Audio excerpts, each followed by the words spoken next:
Hello everyone, welcome to Vinitha's digital diary. இப்போ நம்ம பார்க்க போகிற டிஷ் என்னென்னா காய்கறி கஞ்சி. இது ஃபீவர் டைமில், கோல்டு இருக்க டைம்லலாம் நம்ம செஞ்சு சாப்பிடலாம். இதுக்கு என்னென்ன காய்கறி தேவைன்னு ஃபஸ்ட்டு பார்க்கலாம். வெங்காயம், தக்காளி, பச்சை மிளகாய், பீன்ஸ், கேரட், கோஸ். வேணும்னா நீங்கள் மஷ்ரூம், காலிஃப்ளவர் கூட ஆட் பண்ணிக்கலாம். இப்போ நம்ம காய்கறியெல்லாம் அழகாக இப்படி குட்டி குட்டியாக கட் பண்ணி வச்சிடலாம். வாங்க என்னென்ன இன்க்ரீடியன்ட்ஸ் தேவைன்னு இப்போ பார்க்கலாம். கட் பண்ண காய்கறி, அரிசி, கடுகு, இஞ்சி பூண்டு பேஸ்ட், உப்பு, மிளகாய்த்தூள், மஞ்சத்தூள், எண்ணெய், கருவேப்பிலை, கொத்தமல்லி. வாங்க இப்போ ப்ராசஸ் பார்க்கலாம்.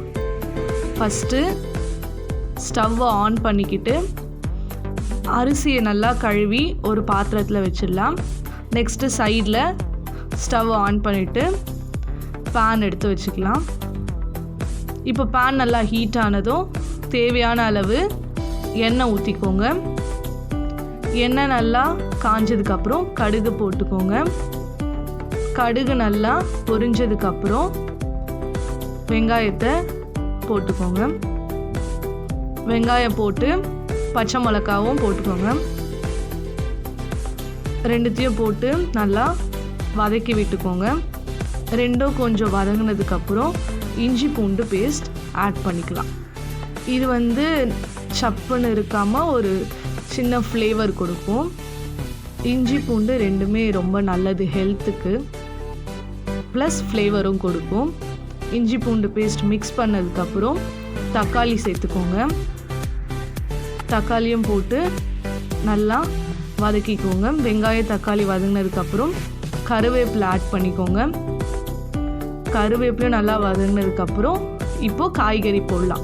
நம்ம கட் பண்ணி வச்சுருந்த பீன்ஸு, கேரட்டு, அதுக்கப்புறம் கோஸ். வேணும்னா மஷ்ரூம் ஆட் பண்ணிக்கலாம், பட்டாணி ஆட் பண்ணிக்கலாம், காலிஃப்ளவர் ஆட் பண்ணிக்கலாம். இப்போது நம்ம பீன்ஸ், கேரட், கோஸ் ஆட் பண்ணுறோம். நல்லா மிக்ஸ் பண்ணதுக்கப்புறம் க்ளோஸ் பண்ணி வச்சுடுங்க, மூடி வச்சுடுங்க, அப்போ தான் வேகும். இப்போது சைடில் நம்மளோட கஞ்சியும் ரெடி ஆகிட்டுருக்கு, கொதிச்சிட்ருக்கு அரிசி. இங்கே காய்கறியும் நல்லா ஒரு 90% வெந்திருக்கும். இப்போது மிளகுத்தூள், மிளகாய்த்தூள், அதுக்கப்புறம் லாஸ்ட்டாக தேவையான அளவுக்கு சால்ட், உப்பு ஆட் பண்ணிக்கோங்க. இது மூணும் ஆட் பண்ணதுக்கப்புறம் நல்லா மிக்ஸ் பண்ணி விட்டுக்கோங்க. நல்லா ஃபுல்லாக அந்த ஃப்ளேவர் பரவுற அளவுக்கு நல்லா மிக்ஸ் பண்ணி விட்டுக்கோங்க. சைடில் நல்லா ஒலை கொதிஞ்சு கஞ்சி ரெடி ஆகிட்டுருக்கு. இப்போது நம்மளோட காய்கறியும் வெந்துருச்சு. இப்போ இந்த சமைச்ச காய்கறியை எடுத்து கஞ்சியில் போடுங்க. கஞ்சியில் போட்டு நல்லா மிக்ஸ் பண்ணிக்கோங்க. இதுதான் நம்மளோட டிஷ்ஷோட லாஸ்ட் ப்ராசஸ். காய்கறி கஞ்சியோட லாஸ்ட் ப்ராசஸ். நல்லா கொதிச்சிட்ருக்க கஞ்சியில் காய்கறி எல்லாம் வெந்த காய்கறியை மிக்ஸ் பண்ணிவிட்டு க்ளோஸ் பண்ணி வச்சுடுங்க. 95% டிஷ் ரெடி. இப்போது க்ளோஸ் பண்ணி 2 மினிட்ஸ்க்கு அப்புறம் ஓப்பன் பண்ணி பார்த்தா நம்மளோட காய்கறி கஞ்சி ரெடி. இது ஃபீவர் டைமில் நம்ம நார்மலாக வெறும் கஞ்சி செஞ்சு சாப்பிட்றதுக்கு இது இன்னும் ரொம்ப ஹெல்த்தியான ஒரு டிஷ்ஷு. ஏன்னா இதில் வெஜிடபிள்ஸ் நம்ம சேர்க்கறதால ரொம்ப ஹெல்த்தியான டிஷ்ஷு. இது கிட்ஸ்லேருந்து பெரியவங்கலேருந்து எல்லாருக்குமே கொடுக்கக்கூடிய டிஷ்ஷு. இதுக்கு சைடிஷ்ஷாக நம்ம வெஜிடபிள்ஸ் கூட வச்சுக்கலாம். இல்லை ஆல்ரெடி நம்ம வெஜிடபிள்ஸ் சேர்த்துருக்கதால ஊறுகாய், பிக்கிள் கூட வச்சு சாப்பிட்லாம். இல்லை வெறுமனே கூட சாப்பிட்லாம்.